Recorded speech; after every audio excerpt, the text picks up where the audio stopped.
ఆంధ్రప్రదేశ్ తిరుపతి జిల్లా శ్రీకాళహస్తీశ్వరాలయ పుణ్యక్షేత్రం మరోసారి పవిత్రతతో తళుక్కుమంది.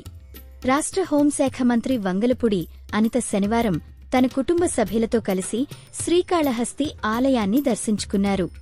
ప్రత్యేకంగా మహిమ కలిగిన రాహు, కేతు దోష నివారణ పూజలు, కాల సర్పశాంతి హోమాలను ఆలయంలో నిర్వహించారు. దీనికి సంబంధించి మా తిరుపతి జిల్లా శ్రీకాళహస్తి ప్రతినిధి పఠాన్ అందిస్తున్న ఆంధ్రప్రదేశ్ హోంమంత్రి ఆధ్యాత్మిక టూర్ కార్యక్రమానికి సంబంధించి పూర్తి వివరాలు చూద్దాం. శనివారం రాహుకాల సమయంలో ఈ ప్రత్యేక పూజలు నిర్వహించారు. ఆ సమయంలో ఆలయంలోని పూజా మండపంలో కాల సర్పదోష నివారణ హోమాలు, రాహు, కేతుశాంతి పూజలు పూర్తి భక్తిశ్రద్ధలతో చేపట్టారు. వేదపండితుల మంత్రోచ్చారణల మధ్య జరిగిన ఈ శాంతి పూజలకు అనిత కుటుంబ సభ్యులు కూడా సంపూర్ణంగా పాల్గొన్నారు. దక్షిణ గోపురద్వారం వద్ద ఆలయ ఈవో అర్చకవర్గం వంగలపూడి అనితకు సంప్రదాయబద్ధంగా పూర్ణకుంభంతో స్వాగతం పలికారు. అనంతరం ఆమెకు స్వామివారి అంతరాలయ దర్శనం ఏర్పాటు చేశారు.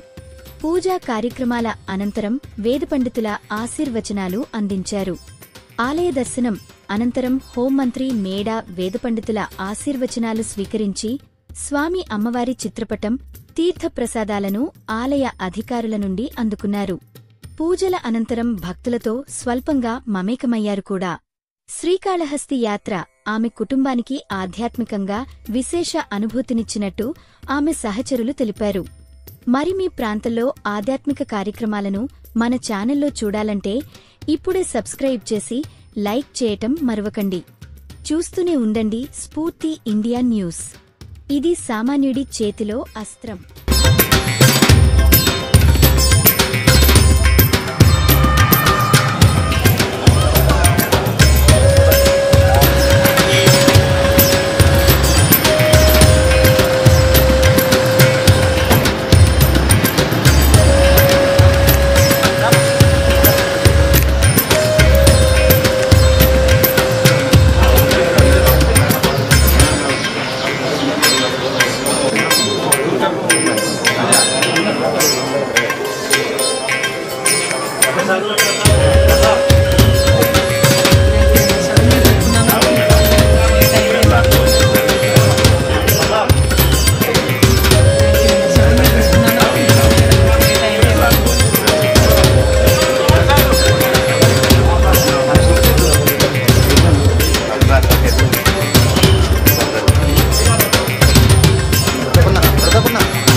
Adi.